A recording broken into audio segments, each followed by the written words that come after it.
Olá, aqui é o William Penteado do canal NutriSide e hoje eu irei falar sobre algumas curiosidades acerca da vitamina D. De início, começando respondendo a um questionamento: qual seria o grande problema aqui que eu vou abordar? Relacionado ao tédio, especificamente ao tédio, a fadiga e a depressão, que os povos que se localizam nos extremos das regiões mais ao norte do globo e ao sul do globo, eles apresentam todos esses três sintomas em maior quantidade. Eles têm aborrecimento, isso com mais facilidade do que o normal, eles têm um cansaço muito maior e até mesmo uma depressão mais crônica, em alguns casos, depressões graves. Como um exemplo mais marcante, nós temos os norte-americanos. Cerca de 20%, de acordo com alguns estudos, desses americanos acabam apresentando algumas tendências depressivas, ou pelo menos algum desses três sintomas. Ansiedade também é algo que pode ser apresentado. E incluindo, eles desenvolvem o chamado transtorno afetivo sazonal, ou SAD, como seria a sigla em inglês. Afetivo relacionado basicamente a emoções em geral. Eles têm alguns problemas emotivos. E isso acontece justamente porque no inverno nós temos menos sol. Nós temos uma maior escuridão, nuvens que acabam tampando o sol pela maior parte do dia, alguns períodos mais nublados, mais cinzentos. Fora que as pessoas, por causa do frio, elas tendem a ficar mais em ambientes fechados, não se expondo tanto à luz solar.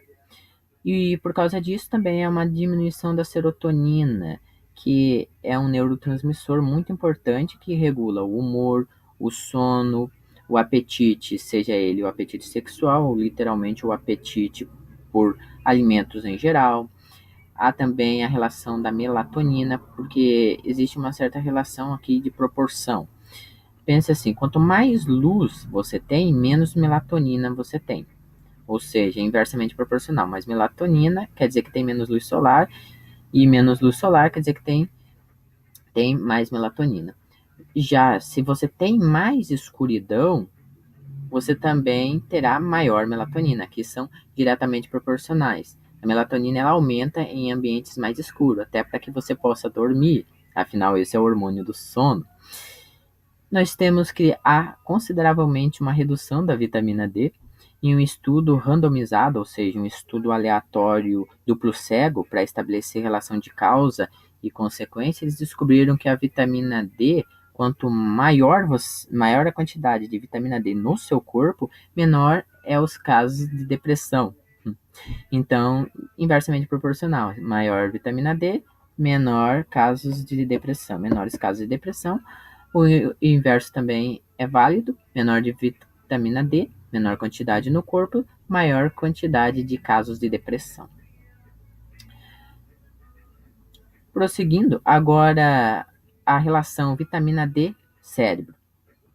Nós temos que a vitamina D ela está diretamente relacionada à saúde mental, por causa que o cérebro ele tem vários receptores, nervos esses que, por sua vez, absorvem a vitamina D, aproveitam dela para crescer. Então, se você não tem vitamina D, o cérebro ele é afetado de uma maneira ou de outra. Todo o tecido nervoso acaba sendo afetado dessa região. Por isso, tendências naturais à depressão ou alguns outros problemas. Já a serotonina, que é um neurotransmissor principal, também é influenciado pela relação da vitamina D com o aumento de certos neurotransmissores. A vitamina D é um neurotransmissor que acaba aumentando com a ingesta de vitamina D ou com a exposição ao sol. Nós temos a vitamina D3, essa por sua vez é a mais importante, e ela é lipossolúvel, assim como as demais vitaminas lipossolúveis, como a vitamina A vitamina E e a vitamina K. Ou seja, não adianta você ingerir vitamina D ou se expor ao sol se você não se alimenta com gorduras saudáveis. Essa vitamina ela não vai ser absorvida. Ela pode até ser produzida, mas provavelmente vai ser eliminada.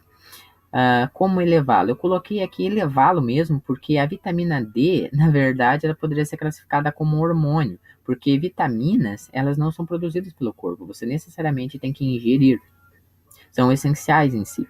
Mas A vitamina D, ela é essencial, mas o corpo produz. Mas para que isso ocorra, é necessário que você se exponha ao sol. Existe os suplementos, que é uma das recomendações que eu dou. Tem o suplemento de vitamina D3 e o de vitamina D2. Só que a que causa todos os benefícios falados é a vitamina D3. A vitamina D2, em alguns casos, alguns especialistas até comentam que a vitamina D2 ela faz mais mal do que bem. Então, esse é a suplementação que eu mais recomendo. Agora, em relação a... Perdão, deu um pequeno probleminha aqui. Ele acabou adiantando dos slides. A relação à luz do sol. Nós teríamos que, se você não tem a oportunidade de sair no sol e ficar pelo menos uns 30 minutos, mas assim, por volta do meio-dia, que é onde a maior intensidade de sol, que tem raios UVB, que é o que é responsável pelo aumento da vitamina D3. Você pode ir em câmeras artificiais de luz, sabe? Para que você se bronzeie, aquelas câmeras artificiais para bronzear as pessoas. Se você ficar em uma quantidade não exagerada, você pode ter os mesmos benefícios de ficar no sol normalmente. Principalmente se você é de algum país que é inverno quase o ano todo. Em relação assim a algumas dicas que eu acho bem importante é que você, além de suplementar com a vitamina D3, use a K2, a Mg e o cálcio, ou seja, o magnésio e o cálcio, porque se você só ingere vitamina D, você vai ter o fenômeno chamado de intoxicação por vitamina D. Ela se torna tóxica, porque o cálcio, por si, o que ocorre? Nós temos que, quanto mais vitamina D, você tem maior absorção de cálcio. Mais adiante eu vou aqui comentar um pouquinho mais detalhado. O magnésio, ele relaxa as artérias, então, mesmo que você tenha mais cálcio indo pela sua corrente sanguínea, esse cálcio ele não vai formar placas que possam te levar, por exemplo, a um ataque cardíaco. O magnésio, ele é um relaxante muscular natural, relaxa os vasos sanguíneos. E a vitamina K2, ela leva o cálcio para as regiões apropriadas, evitando assim com que você tenha problemas como cálcio acumulado nos tecidos moles, como vasos sanguíneos, artérias, cérebro, que pode levar você a ter derrame, infarto e outros males. Má circulação sanguínea. Aqui, em relação ao cuidado com seus rins, já vou desenvolver melhor aquela ideia do cálcio. O cálcio em si, ele, quando você ingere a vitamina D, há um aumento da absorção de cálcio nos intestinos e há uma menor eliminação de cálcio pelos rins. E se esse cálcio não for para as regiões corretas, graças à vitamina K2, ele vai se acumular, por exemplo, nos rins, podendo dar cálculo. Cálculo, nesse caso, cálculo renal. Então, pedra no rim. Terceira dica, e é bem importante. Se alimente com animais criados no pasto, porque esses animais eles recebem mais sol. E a vitamina D ela é presente em muitas gorduras. Exemplo, se você tem porco criado no sol, em pasto aberto, assim, ele se alimenta de preferência com alimentos orgânicos, você vai ver que a gordura desse porco vai ser riquíssima em vitamina D em comparação com aqueles porcos que são criados em ambientes fechados, escuros, com pouca luminosidade. Fora que os próprios porcos em si, eles tendem a ser mais saudáveis. Isso basicamente ocorre por causa que a vitamina D ela age de forma apropriada, não só fazendo bem às pessoas, mas também aos animais. A vitamina D ela tem essa grande importância. Outra coisa interessante é os peixes gordurosos. O salmão do Alasca ele seria um deles. Além dele ter uma gordura saudável, se esse salmão ele é criado de forma natural, ele recebe sol durante praticamente toda a sua vida.